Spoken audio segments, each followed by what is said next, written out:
anything at all about Micromouse? Okay. So, Micromouse is a competition where a small autonomous robot must navigate a maze. It starts off in one corner of the maze.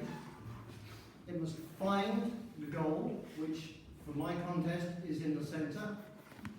It must work out the best possible route. Then it must go back and run it as fast as it can. Easy, yeah? Yeah. Oh, okay. So this is a maze from Japan, the most recent Japan Micromouse contest maze. And this is the route that the mouse took. If you look at it carefully, I'll give you a moment.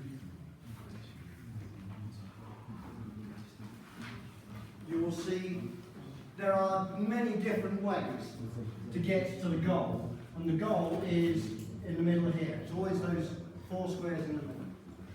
And we always start from this square here.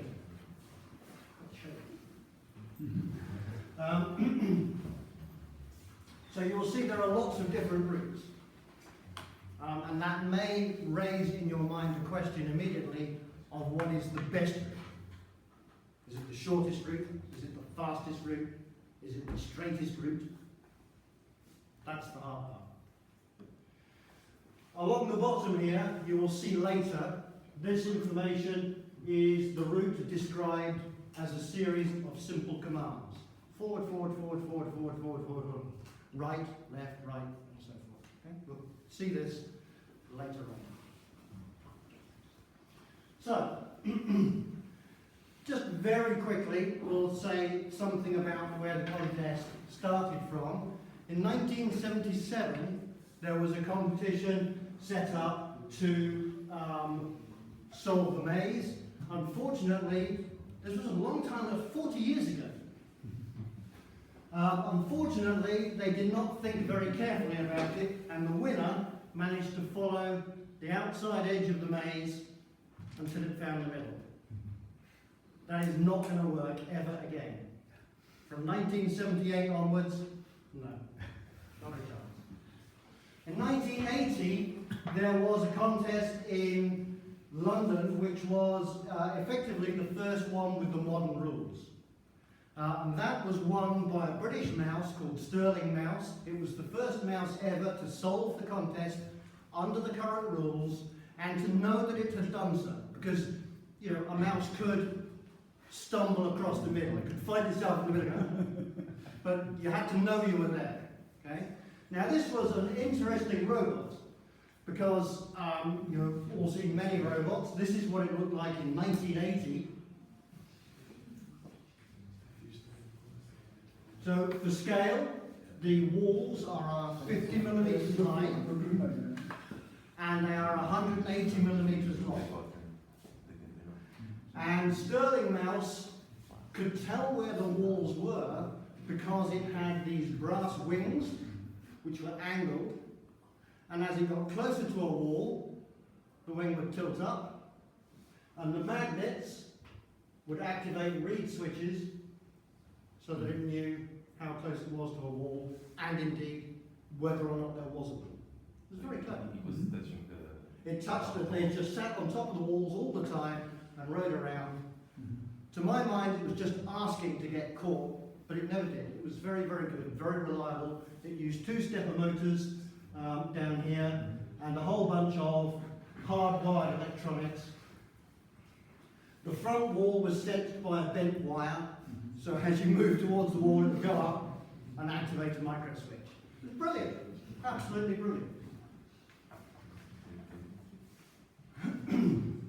1985 in Japan was the first real world Micromouse contest in Scuba, and you wouldn't be at all surprised to learn that the top 6 places all went to Japanese mice.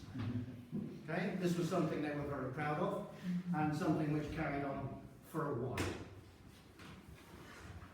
but not forever.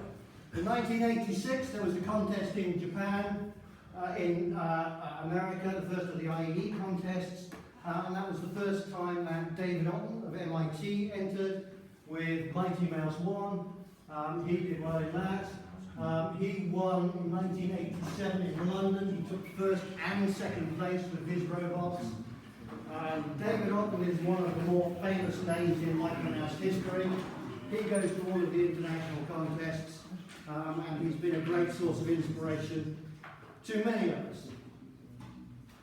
However, in 1989 in London, the Singaporeans started to take part, and in Singapore they're very, very keen and very good, and they took 6 out of the top 8 places.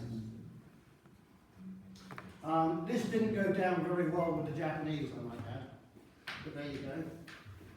1990, David Otten published an article in Circuit Seller, the only English language published article in a magazine about Micromouse. You can still get it online copies, but it's the only one. In the year 2000 in the UK, we started a conference. It's a very small thing, but we're proud of it, and it's the only international Micromouse contest. It runs every year, and we have David Otten comes over from the States, and we have Hardy Singh from SpaceX talk to us by Skype, and it's all very exciting. And then we have lots to drink in the evening. So in 2001, a guy called Morinaga in Japan published details on his website of this mouse, Basic Mouse. It's a very simple stepper motor driven mouse. It weighs maybe 800 grams. It's not very fast, but it is fully described. It uses, I think, 12 AA-sized nickel metal hydride cells. And even now, if you go to see a contest in Japan, there is a freshman class where people who have never taken part in a contest before can enter. You will see several of these, or things which are recognizably made from this design.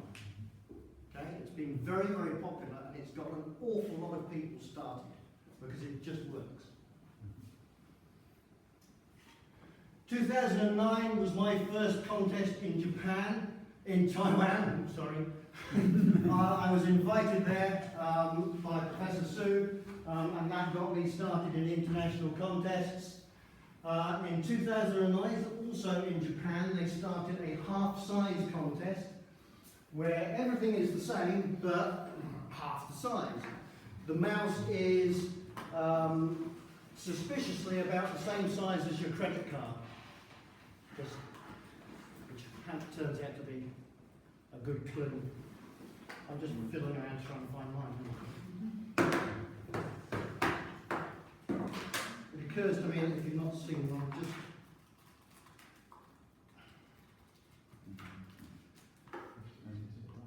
just for scale, that's how big they are.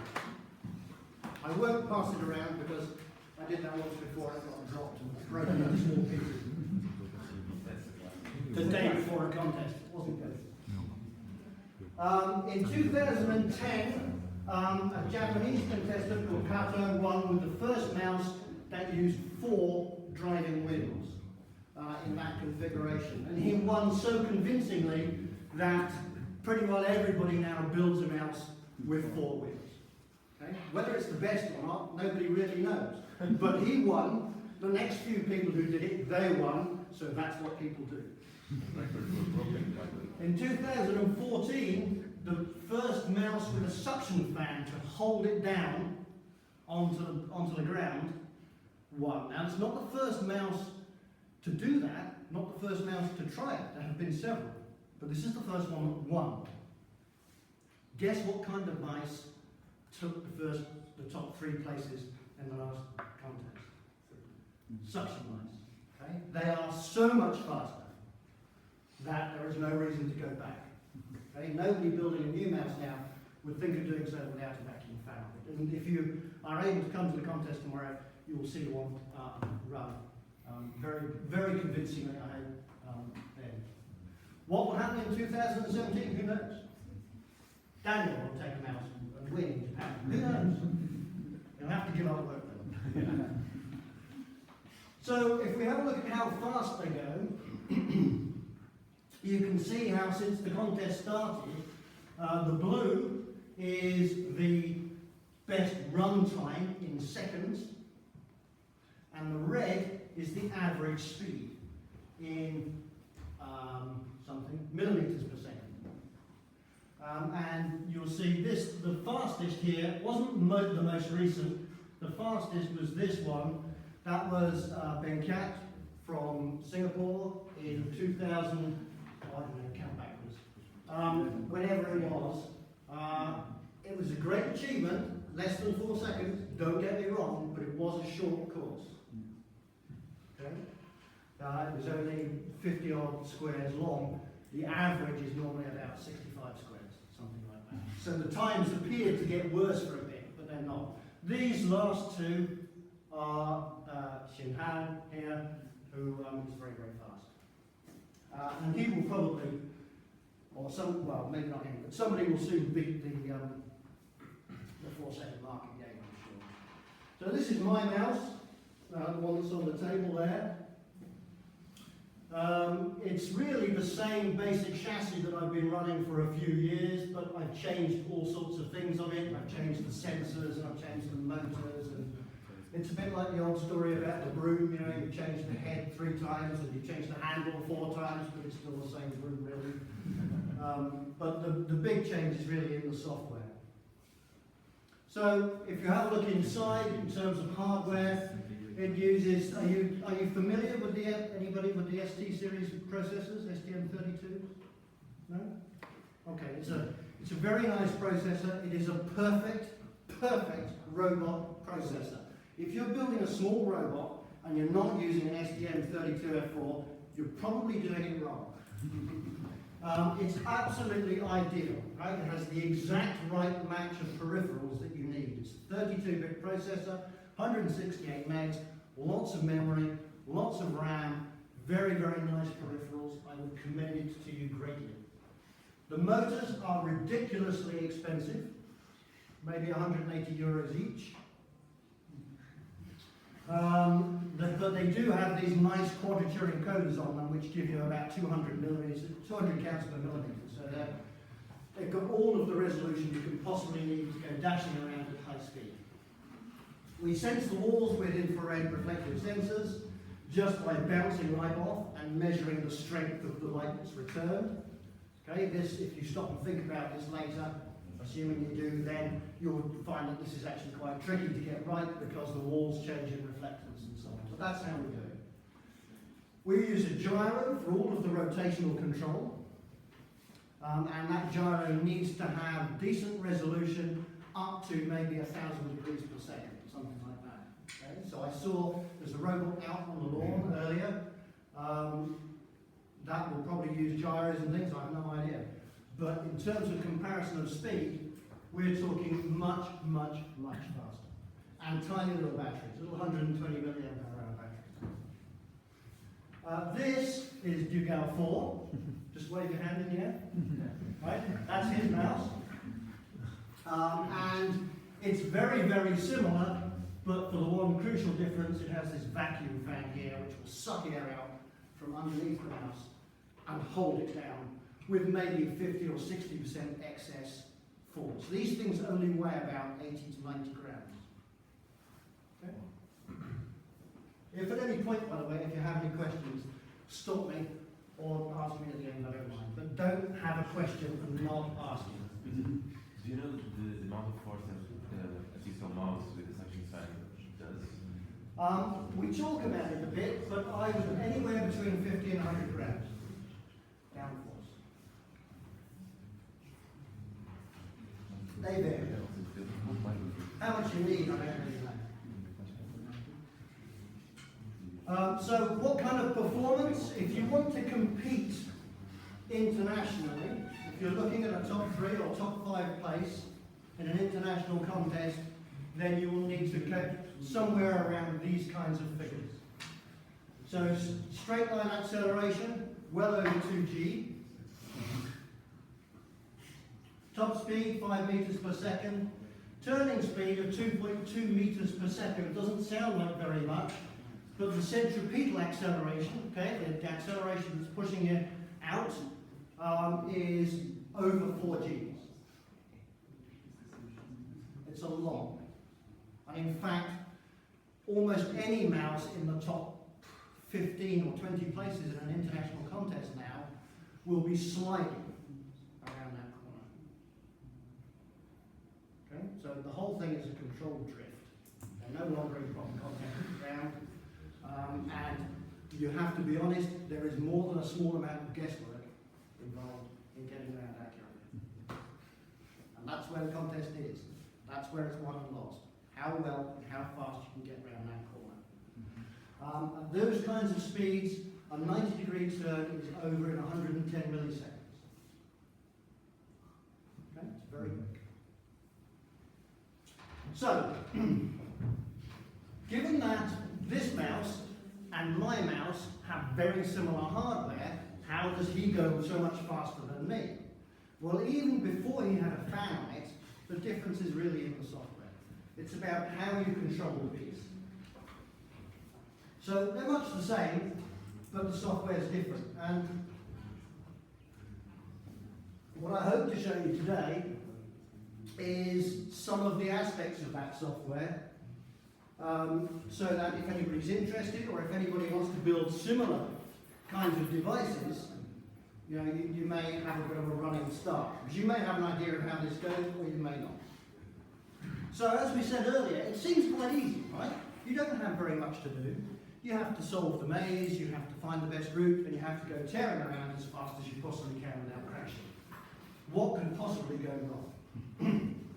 Well, we'll see. I don't know how you guys develop software, or in fact, even if any of you do, it would be very interesting to find out what you do and what you build and how you work. But perhaps we can have a chat, some of us later. But I tend to think of this problem in terms of layers of software. Okay, a basic, fairly common 3-layer approach where you have manage, command, control, and then you have the hardware. And I think this is a fairly classic architecture that people put into devices quite frequently. At the top, you know, you're dealing with you as the user and the main goal of the robot. And as you get down, you're becoming more and more dependent upon the hardware. But the one thing I would recommend that you do in this and in any other robot project is that you have some way of isolating the hardware from the rest of the software. Because if you wish to run it under simulation, you have to do that. So start with that in mind. Assume that you don't have real hardware. And when you come to develop a project, right, or a real product out in the real world, you may have to start development before you have hardware. Okay, so you need to think about how you're going to work with that, how you're going to start to develop work on a real product when you don't even know what the hardware looks like yet. So this separation is really important.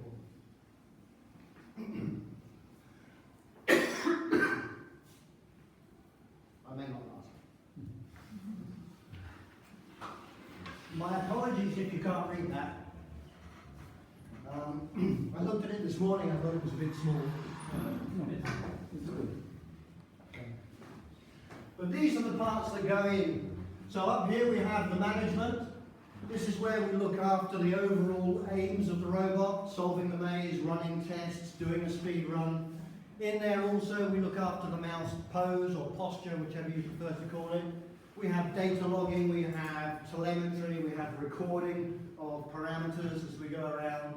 And this bit and the command bit talk to models of the maze, right? That's its map of the real world. It only knows about the maze, so it has to understand that.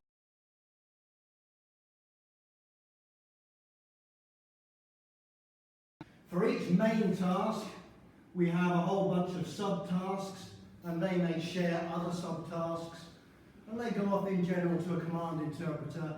And down here we have the control section, and I've only put in a few because actually these are all of the various skills that the robot has. These are the things that it can do. It can move, it can turn on its sensors, it can work out how far away a wall is, it can turn, it can do all of the little tiny tasks that make up the actual physical attributes, visible actions of the robot, they all live in here and they get used as appropriate. And then again we have this separation between the robot's view of what the hardware should do and then what's actually on the board. Okay? Because I don't want to rewrite the whole thing. I don't want to change to a new mouse, change to another gyro and rewrite everything. I want to still call the same gyro function and I want to still get back the same answer in degrees per second, regardless of the hardware. So, what does this software look like? You may choose to write your code in a purely procedural manner. And so I'm assuming that you're writing in something like C.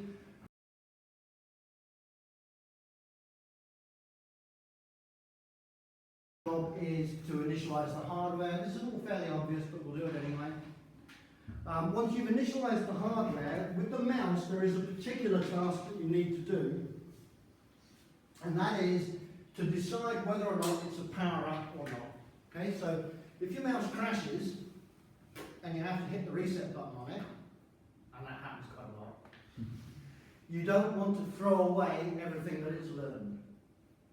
So right up front, and I mention this because a lot of people just overlook it, not quite sure what to do about it afterwards. You have to already think about how am I going to preserve what I have learned in between resets. Now you might want to write it off to EEPROM or some other backend store, but you may come to realise later you actually have to do that very, very fast. So if you've got a slow EEPROM, that's not necessarily the best thing to do. There's lots of ways to do that, but you have to do it. Wait for a button press, or as you'll see us do, we don't use a button press because pressing a button disturbs the mouse too much. It's a delicate little beast, primed and ready to go, so we just kind of obscure one of the sensors and unobscure it, and so we don't have to interfere with it. And then it's a simple job, really. We search for the middle, we search back to the start, we search for the middle, we search back to the start, until we're sure we have an optimum route. Now, what constitutes an optimal route? Depends on your mouse. Okay? But for the time being, we'll assume it's just the shortest. But you do need to work out how you know if you have got a fully explored maze. Sorry, just a question. How do you know that you have hit the middle? How do you know you're at the middle? Oh, well, because it's by definition, the goal is always given. Okay? We know that the maze is 16 by 16, and for this contest, we know that the goal is one of the 4 center squares. Okay, so you have to obviously keep track of where you are, but you need to do that for the mapping anyway. In the half-size contest, the maze can be 32 by 32, and the contest organisers tell you which the goal cell is sometime before the contest starts. Okay, you don't know, but a week or two or however long, they will say where it is, and then you just program that. There's nothing about it that allows you to detect it, just by, because you've got to have, otherwise you'd have to explore the whole maze. So there are constraints that make the problem tractable rather than just crazy.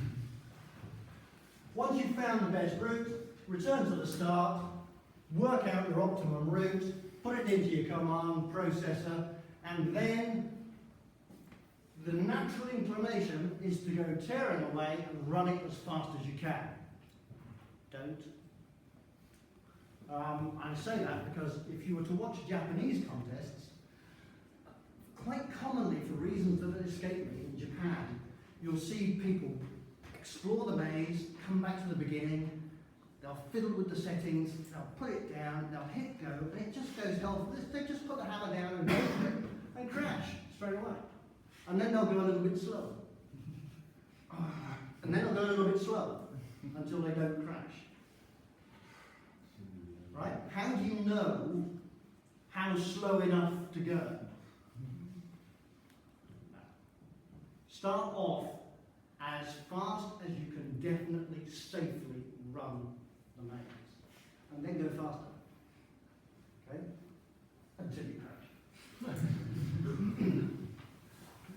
Under the Japanese rules, you only have 5 runs. 5 times you are allowed to leave the start square. That includes, by the way, as happens to people each year, you put the mouse down, forget to do something, and then you have to pick it up and do that. That's one of your runs gone because it's left the start square. And they are very good at reinforcing that rule.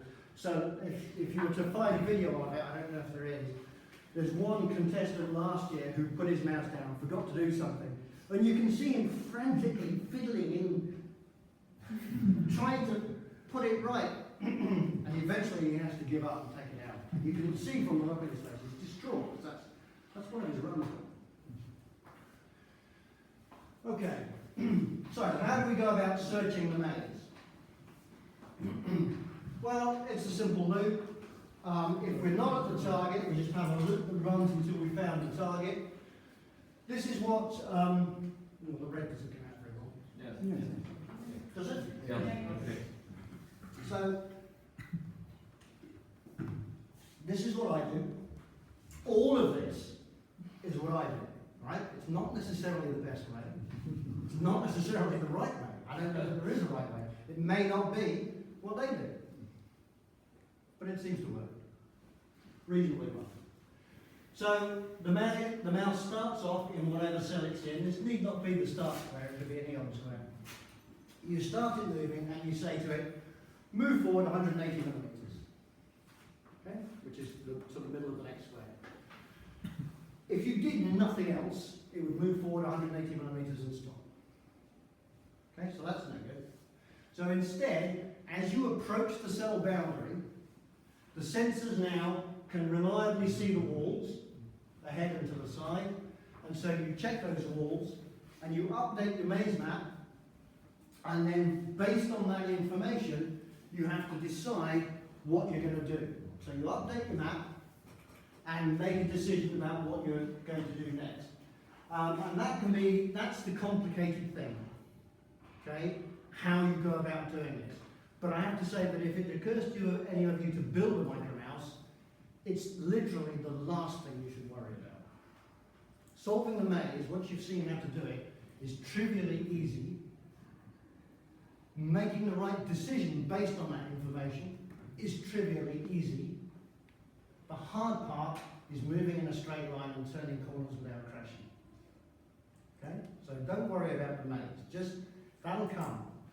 But if you can't move the mouse around reliably, it doesn't really matter if you can solve the maze. So for practice, you could just say, follow a wall.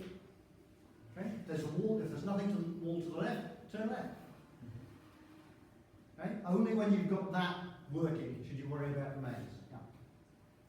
That default velocity, why? Oh, well, no faster. That's a surprisingly complicated question. For me, I want to explore as fast as I can. Because the rules in every country except Japan say there is a penalty for how long you take to explore the maze. The longer you take, the worse your score. Okay? So I want to explore very fast. So I explore, I've forgotten. 800 millimeters per second? Can't remember. Anyway, reasonably fast. Okay? Fast as I can.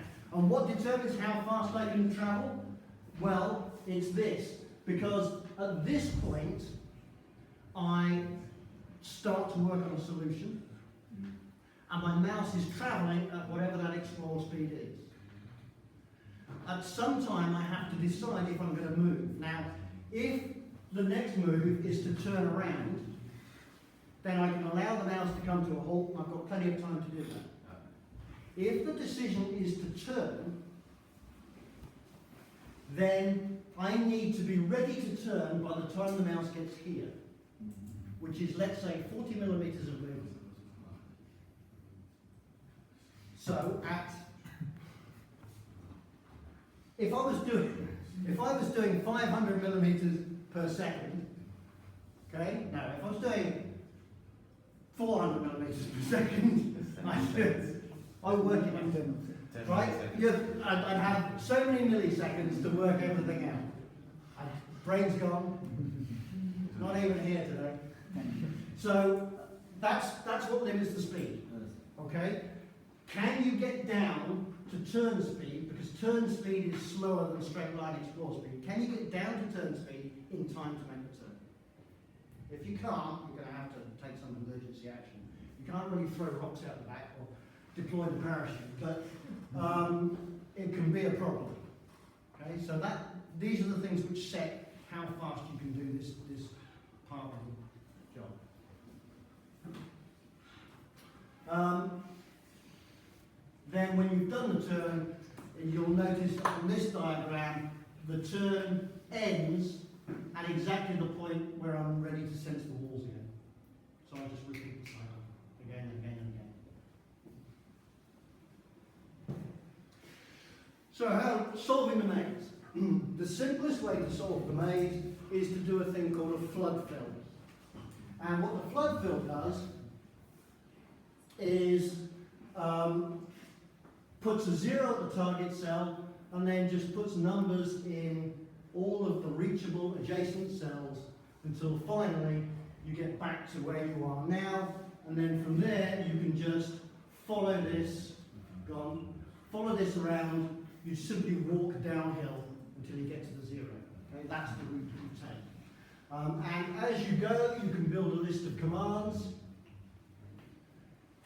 And you can see I'm just adding one to the distance for the forward movement and tracing the route through until I get to the goal. And this list of commands, if I replay it, is how I can do my speed run. I just run that list of commands again and again at different speeds. If I want to generate the path in a procedural fashion, it's not too hard. Is this too small? Can you still read that? No. Okay. Then we flood the maze, and then until we've got to the target cell, I'll just dash through. Right? This is where we tell whether or not we have solved the maze. Okay? If I trace that route through, and in tracing the route through, it goes through a cell that the mouse has not yet visited, then I still have work to do. When my optimum route passes through only visited cells, job's done. Okay, I can turn around, go home and get ready for a fast run if that's what I wish to do. That's your key test. Okay, does my optimum route pass through unvisited cells?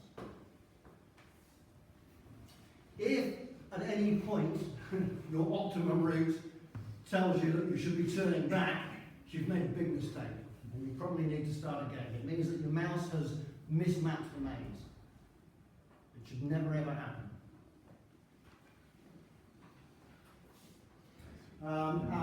There are details of this I won't go into for now.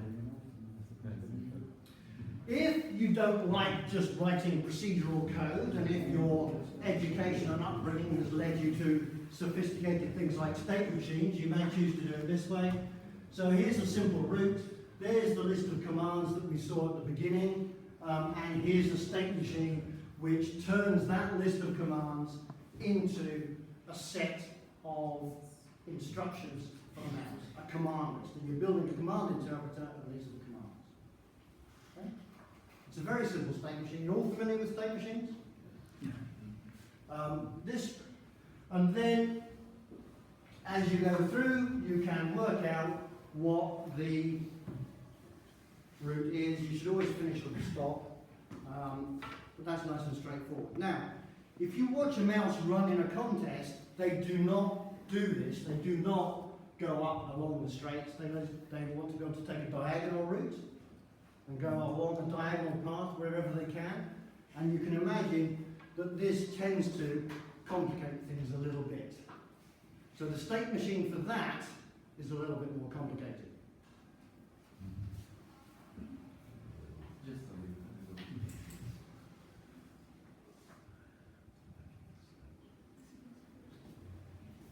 But actually, it's just a superset of the previous state machine. And if I were to give you enough time to study it, and if you cared, you'd find that it's not that. It's not that hard to follow. And it's very easy to code up just as a case statement, right? If you've been taught to do state machines, you know, with all kinds of other clever methods, it's just not worth it. It's a simple case statement. It's quite long, but it's very straightforward. It's very easy to implement. I call it the butterfly machine, by the way. So, you've got your path, and now you need to run it as fast as you can. And it's very easy to do. Okay, once you've got to this stage, all of the hard work in many ways is over. You just have a list of instructions and you follow the instructions. You write yourself a simple command interpreter and you just do as you're told. All right, go forward 5 cells, turn right, turn left, whatever it might be. Single functions look after each of these. Clearly, if it were that easy, there wouldn't be a big difference between people who do well and people who don't do well. Right? There are some subtleties to the whole thing, but by and large, this is what you have to do. So the command software, if you want to execute a straight, is nice and simple. Right? The command itself tells you how many squares that you have to do, so that just becomes a parameter that you pass off. There's no need for any clever profiling. You simply accelerate at your chosen acceleration until you hit your top speed. These are parameters that you set, right? My mouse can safely travel at 5 meters per second or whatever. Or until you have to start braking. And you just keep track of how much distance is remaining, how hard you can brake. It's a very simple little equation. And hit the brakes at the appropriate time so that you can finish your move at the target speed. Turns are very straightforward. Turns are very simple. In-place turns are just like a straight, except that the wheels go in opposite directions, right? So you can just spin on the spot. That's a nice, easy thing to do. If you want to do a more sophisticated turn, then you need a special angular velocity profile. You have to carefully work out how you accelerate into the turn, how you accelerate out of the turn, and how that affects the mouse position. And that takes a bit more figuring out. That's less straightforward. But if anybody wants to know later, I can show you how that's done. It's not too bad, really. Okay, so you have your command, you've got your maze solved, you have your set of instructions, you turn them into a series of commands for the mouse, and now you want to perform a speed run. And you just, again, write yourself a simple function that says I'm going to do a speed run at this, that, or the other speed setting, and wait for the user to start, generate the path, make the set of commands, execute the commands, display the status if you wish to, right? And that could just be simple as lighting an LED to say, yeah, I've got to the middle, because you need to know that it knows where it is. It's not, sadly, it's not that uncommon to find my school tearing off and stop and they're not in the middle. They think they've done it, but they're actually in the wrong place. Turn around, go back, run safely back to the beginning and do it all again until you crash. If you, so you've got 5 runs in Japan, okay? Similar numbers in other contexts. Let's say you've got 5 runs. 1 run is to explore. Nothing goes wrong. Good. Got 4 runs left. So you run. I think I can do it faster. And you run again. I can do it faster. Run again. Run again. You can do it faster. So you've got your last run. Okay? If you crash, you've wasted it. If you don't crash, you spend the journey home going, do you know, I think I could have done that. It's a difficult thing to judge.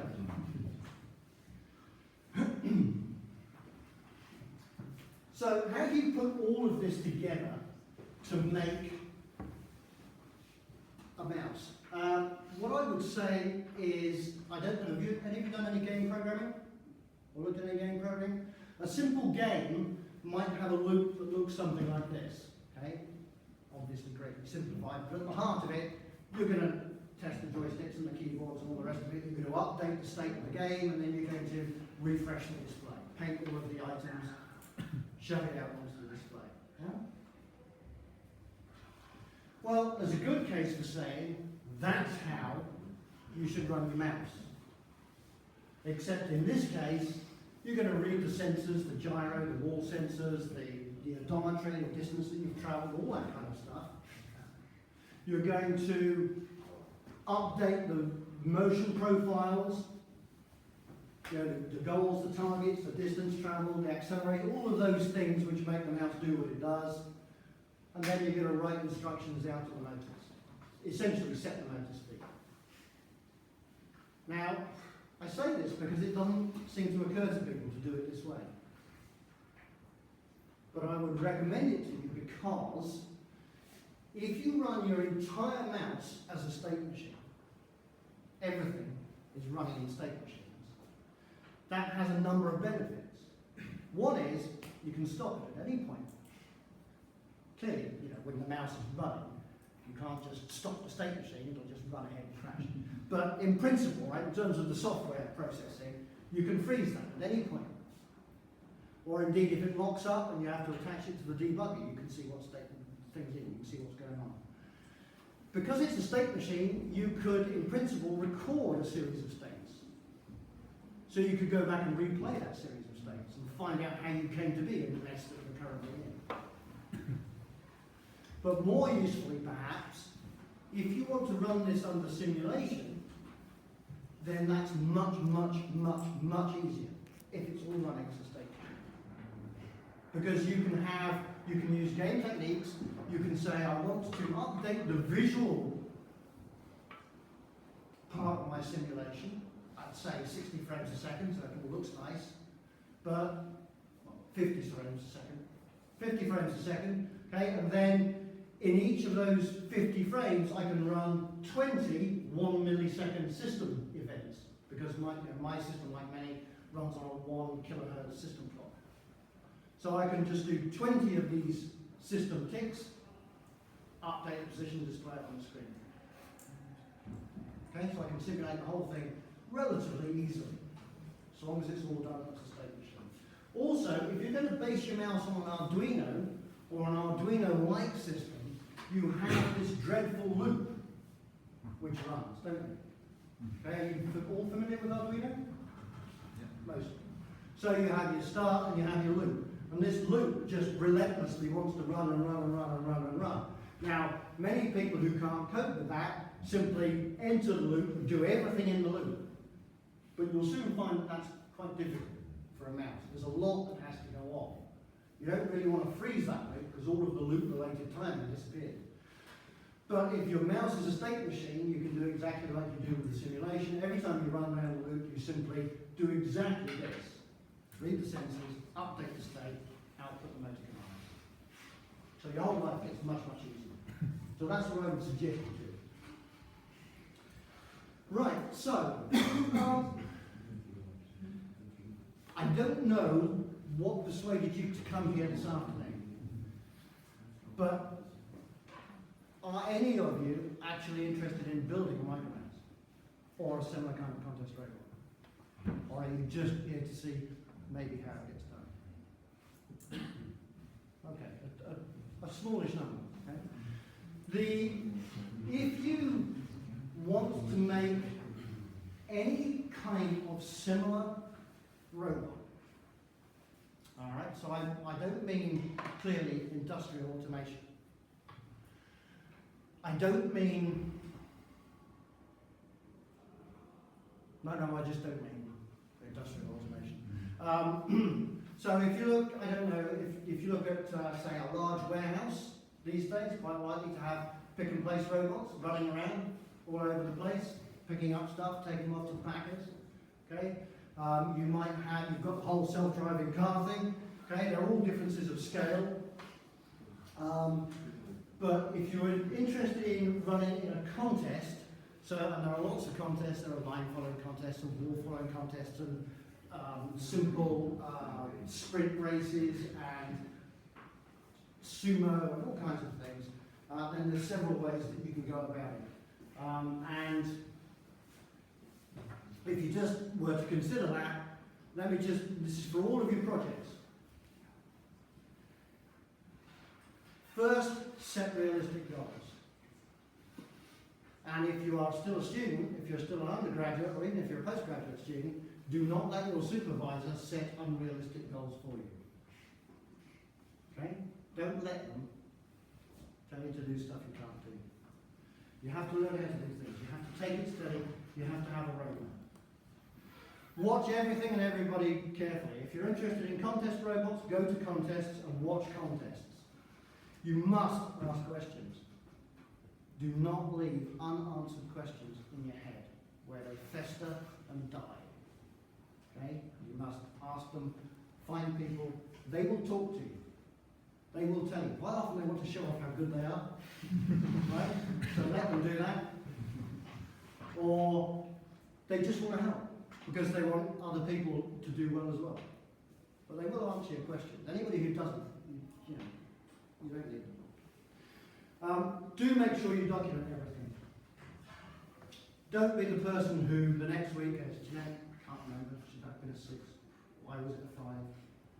Don't do that. Identify your own weaknesses. If you can't do something, find somebody who can. You must know what you can't do. Be honest about it. It's no good, covering up all the time.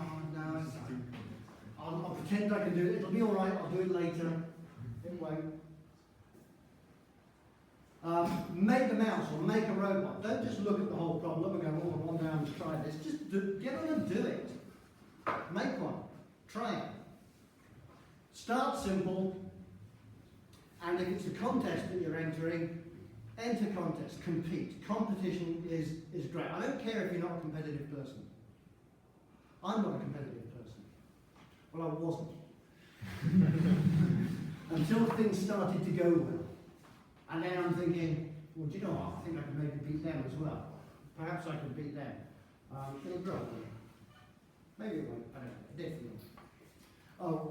So enter contests, compete against other people. You will learn a lot about yourself and about other people. And again, if it's a contest, the most important thing is just don't crash. Try and avoid crashing because you'll break your hardware and then you'll get upset and then you'll be demotivated. But there is a school of thought that says if you're not crashing, you're not trying hard enough. So go ahead. And along the way, do what I am trying to do today. Help other people and share what you know. Don't keep it to yourself. That's just selfish and pointless. Okay? So if you're working on something and you're working out how to do something, tell other people about it. Help them, and they'll help you. And there is another side to this, which often people overlook greatly, and that is, if you can't explain something to somebody else, you don't understand it. Okay? It's one of the great truths that if you haven't learned it, you will do. And that's why they make you write essays and all that kind of stuff, right? That's why they make you do assignments. If you can't explain it, you don't understand it. Of course, whether the other person can understand your explanation is another matter, but there you go. Anyway, that's me done. Thank you very much for your patience. Thank you very much for coming along. I have deliberately finished it under my allocated hour in the hope that people have questions to ask. If you all want to just disappear, that's up to you. But if you have questions, or if you want to hang around and ask questions afterwards, please do, because that's why I'm here. Thank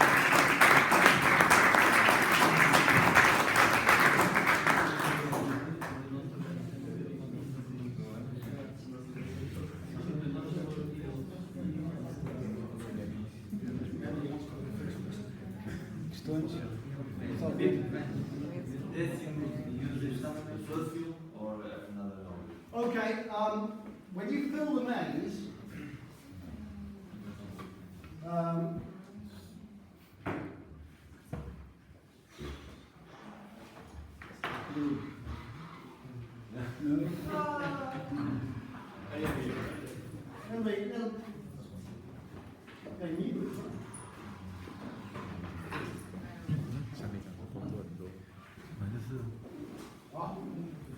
so if this is your target, and this is where you started, I did say earlier that solving the maze is perhaps the last thing you want to worry about, and it is, but there are some things to consider. You may say, just to count the number of cells you are away from the goal, right? This is the simple flood fill. There are lots of ways to do it, but it just as a target, if you're running on the same processor as me, you should be able to completely flood and solve the maze in between 1 and 2 milliseconds. It's not a complicated job. 1 to 2 milliseconds. You need to do it fast if you're not going to overrun that turn point. Now, that's not necessarily the same thing as finding the best route. One of the contestants in Japan tells me that he does it, and this is, if you're a computer science person, okay, or if you have a computer science type professor, they may go, oh, well, really, this is a graph. Oh, it's a graph, so you need to use graph theory, and you have to use Dijkstra's method, or you have to use A star, or you have, because they're computer science people, they can't help it. So you may build a graph, right, where the cells are nodes, and then the cost of getting from here to here is what is the edge cost and so forth, and you use Dijkstra's method. Let me just tell you, you don't need to do that. Okay? It's great, and if it ticks a box on somebody's assignment, that's terrific. One of the Japanese contestants told me that for the half-size contest, where don't forget the maze is 4 times bigger, it's 32 by 32, his method, using Dijkstra's algorithm, takes 20 seconds to get the best route. Oh, and what do we know about Dijkstra's method? It's one of the better methods, right? For finding the shortest path through a network. 20 seconds? Ben Camp would have run 5 times in 20 seconds. I was aghast. I asked him, what? 20 seconds. And from the moment it gets to the middle, it starts working on the route. And you pick it up, and you do the tyres, and you do this, and you do that. And then, finally, by the time you put it down, it's ready. He has since improved it. But this is somebody who was coming, kind of top 5. But I think my point is, you can work at the best possible route, or you can work at a good enough route.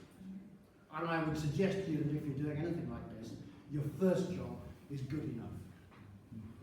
Okay? Later, you can work on perfect. Don't let, what's the saying? Don't let perfect be the enemy of good enough. Okay? Don't beat the problem to death. Solve it and then improve it. There are lots of ways of getting an optimum or a better route. I have several. So, for example,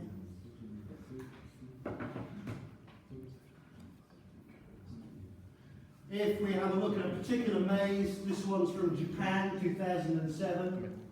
It doesn't fit on the screen because of the projector. Let's see if we can. No, we can't. We can't even move it. Oh no. This isn't good.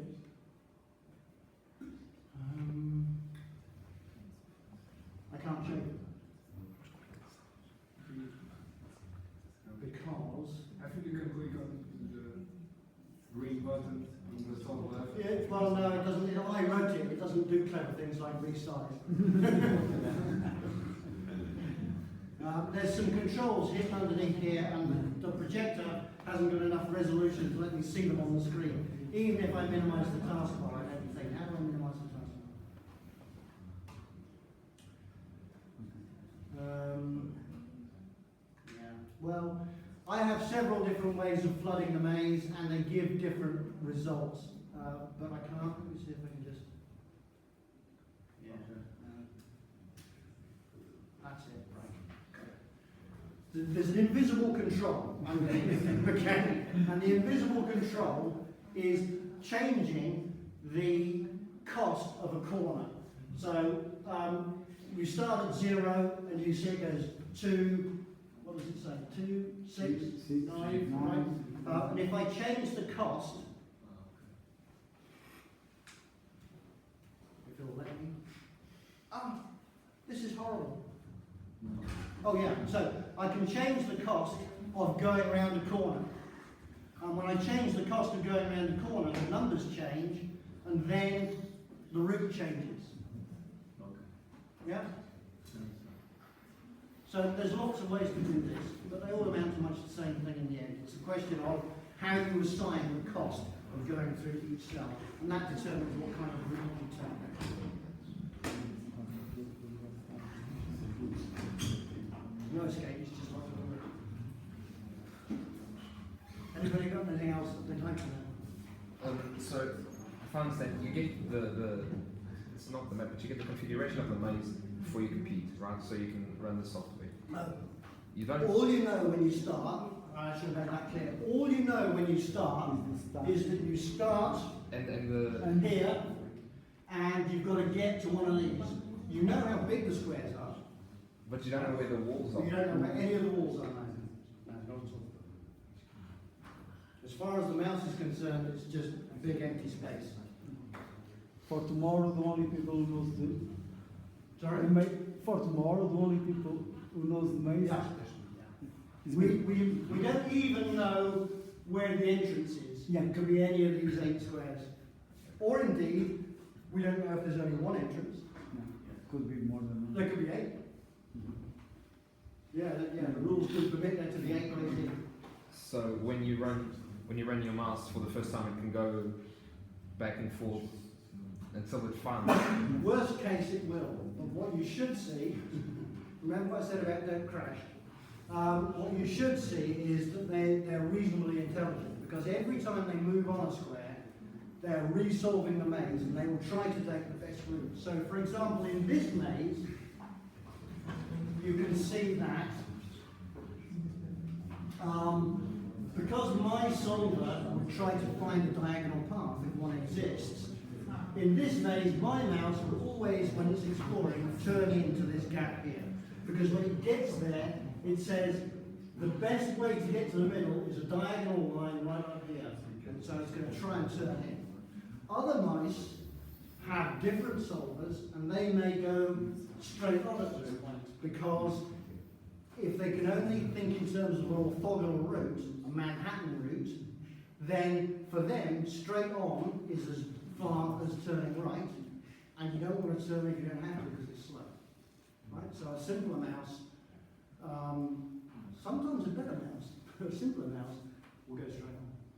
So the algorithms are independent of the map of that year, so the same algorithm can be the best or the worst depending on. Oh, well, yes. So it's kind of a bet you It's- it's better to be very good at something and hope that they do the map you're good at than to try to be a jack of all trades and Well, you try to be a jack of all trades because in the end, you have to find what is for your mouse and the way you run it the best route. And what you hope, again, in Japan it doesn't matter. In Japan, the only score is how fast you can get to the middle. In the other contests, there is a penalty for how long it takes you to find the middle in the first place. So, in terms of tactics, just as an aside, for example, there is a question of once you've found the middle, there's no guarantee that finding the middle has found you the best route. So, in terms of tactics or strategy, if you prefer, is it better in Taiwan and the UK and the US, is it better to go back and run that imperfect route soon, or is it better to spend some more time finding the best route and running that? I don't know the answer. I don't even know how you would evaluate it. But everybody is doing the second. Everybody tries to find out. No? No, if you watch carefully, you will see clearly some people go out, come back and run. Different? Yeah. In Japan, we all go and explore carefully. yeah, you have unlimited time and 5 tries. No, you only have 5 minutes. 5 minutes, 5 runs. And they're very tight. In fact, there's another contest, there's a line follower contest in Japan, where you have a course of maybe 50 or 60 meters long. You get 3 minutes and 3 runs. And their timing is so tight that from the moment you get up from the chair, somebody has started the clock. And yet still, even with experienced Japanese contestants, you see them kind of amble over to the mains, put their stuff down, and we're all going, the clock, start! And then they run out of time. So yeah, they are the most competitive and the least forgiving in Japan, which is why I talk about them a lot, because they are, you know, if you can compete in Japan, you can compete anywhere. Is your mouse or is it the... So, Is your mouse? I'm halfway through answering something else then, I went off on that. For them to see the...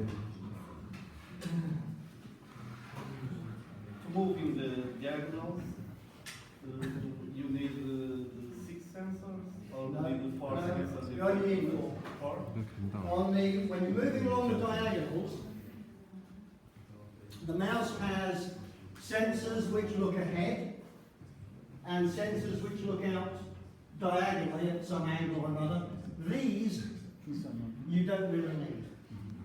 Okay, you can do the job without them. But when you're running along a diagonal, these sensors are the ones that are used to spot any crashes or other problems that you might have, because as you move, they can see. Okay, so this one will see if there's a post there, and it will see that long before this one sees a problem. So you really only need the 4. And the other one? And when you are solving the test, you take into account that if you have a big Yes. straight line, My- you can accelerate. And I would show you if my things fitted on the screen, but I can't see the bit that turns that on and off. But yes, what probably most people now are doing, or at least those who are serious, are trying to do, is they are saying, if I have a long straight, then clearly, okay, as once I've done the turn has a cost, right? And that cost is time. So you might record the time, and it might be that is 120, it might be 120 milliseconds. Okay? But you've come out of that at a particular speed, and so this square here, I don't have numbers in my head, I'm sorry, but let's just say for the sake of argument, that because you're not going fast enough, this has a cost of 80. Okay? It's not a proper number, don't write it down, I've just made it up. But the next one, you're going faster. And so that might have a cost of only 60. Okay, and then the next one may be faster still, but after that, you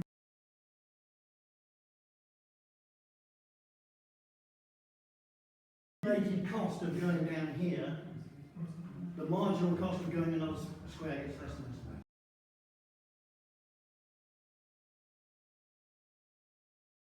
reduce the next turn before. Yes, it's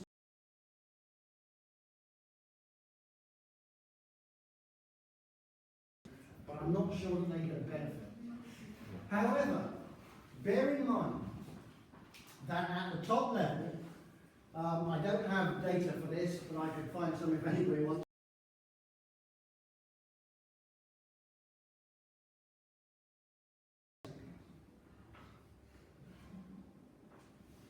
Now, if you've got a path which has got 65 squares and 30 turns, if you can save 1 millisecond per turn, right, that could be the difference between winning and losing. So if you were to kind of listen in on conversations or have conversations with people who are talking about how to do this, so this is my turn designer.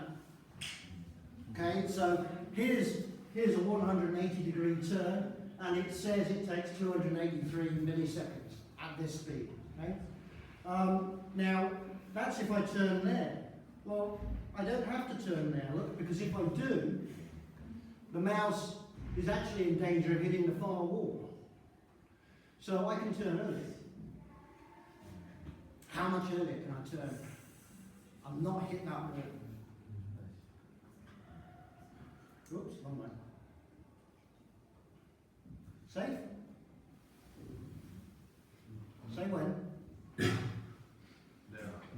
There? There, no. Still think You it's will need Whoa, it's getting close. Okay? But the turn is all done at low speed, so by turning sooner, I can save some time off the strain. But don't forget, I may have saved time off the strain, but the strain is also faster. Yeah. So finding the exact balance between them can be a little bit tricky. And it's not faster to turn with a bigger radius? Well, yes, you can, if you take, so if we take this 90-degree turn, okay, I could, at the moment, for a given centripetal acceleration, 16 meters per second squared, I could turn at 1200 millimeters per second. Now, if I increase the radius, Yeah. okay, then for the same acceleration, I could turn that at 1400. And that's 181 milliseconds. Go back to what it was, down here somewhere. See, that's only 170 milliseconds. It's slower, but it's shorter. Now, if I go too far, if I go to the other extreme, and I start here, and I make the radius very small,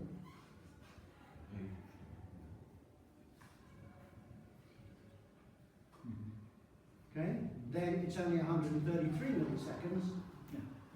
but I have other, so the trade-off is not. If you can turn 90 right But, away, but then- actually, I can't do that turn at that speed anyway, I'll just crash. So earlier I was talking about if you do a smooth turn, you have to design a profile. And if we just have a look at the, this one, because it makes the profile bigger. Okay, then we need to, first off, accelerate into the turn. Then we run a constant radius, and we accelerate out. And the acceleration is this green bit, and this bit here is the red bit. Okay? Now here's an interesting thing, or not, as your case may be. For this turn, if I accelerate in over a short distance, the outside wheel has to be able to generate 18 meters per second squared of acceleration to get that turn going. Okay? But if I accelerate in more gently,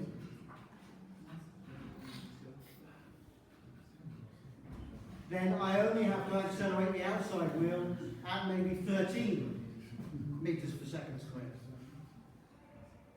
Okay, so it's much less likely for that outside wheel to slip. The inside wheel can nearly always break. It's the outside wheel that mustn't slip when you accelerate. And so you have to come up with a perfect combination of these two numbers to give you the turn that you want, to set the right acceleration here, the best speed here, the shortest time here, and it takes a fair bit of testing. Peter, all of the top rollers have four wheels or two? Yes. Four? It's easy. Well, there is a mouse by Qsub in Singapore which has eight. Eight? I won't try and find a picture of it now, but whereas our mice have wheels like this, and the centre of gravity is somewhere around like that, okay? The reason we have four wheels is because the CG is about here, and when you accelerate, the mouse wants to tip this way from reaction torque, and when you brake, it wants to tip this way. And by having four wheels, you make sure that there's always a wheel on the ground. If you only had two, when it accelerates, weight is transferred here, okay, which means that there is less force to have the wheels on the ground. There is less force on this wheel, okay, and when you brake, the opposite happens. But with the wheels arranged like this, then the idea is that the wheels are always fully in contact with the ground. Even so, mine, if you were to listen to it, as it brakes, you can hear a little kick as the front hits the ground. Okay? So, Q-Song Yong has a mouse which does this. They're all the same size, these wheels.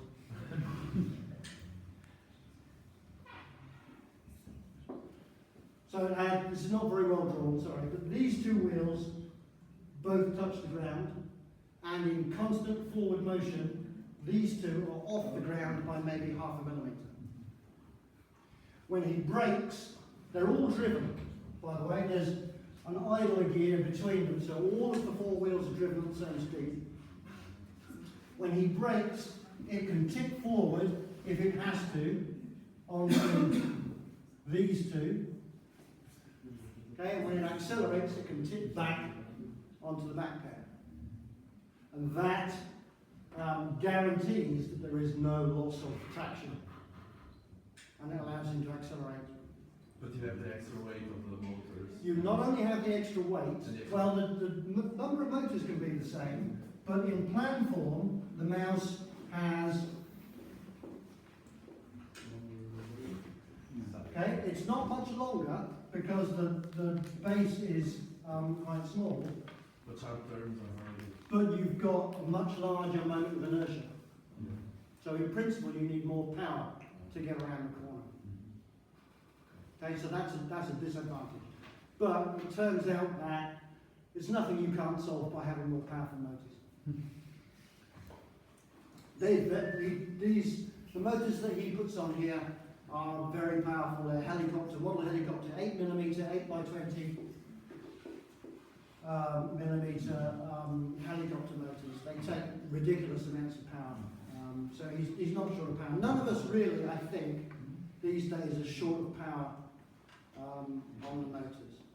My motors, I have 3-volt motors driven from a 7-volt supply. Your 6-volt motors? Your motors? 6-volt? 6 volts, the motors. Yours? Yes. Yes. Yes. Right. So, to get the headroom, then there's a voltage booster, right, to drive the voltage up. It's a question about you take so many things into consideration. You take the weight. Do you take aerodynamical into account? Because if it's going considerably fast, there can be some injury. Especially if you have like on CTN, you have like, I don't know what it is, but it's obviously it would get some injury. Yeah. I don't think anybody's bothered to calculate it, but we assume it's inconsequential for a variety of reasons. One is each individual move is very short. If you see these go round, should I find a video for them? Yeah, please. I've got no network connection, so I don't have one stored, so without, I can't plug into the network. Because I mean, if every millisecond counts, you It take does. that into consideration. You will see some have made attempts, and it's not clear that they make a difference. I think in the kind of grand scheme of things, there are other things to worry about first. But as the times get better, maybe everything will count. You know?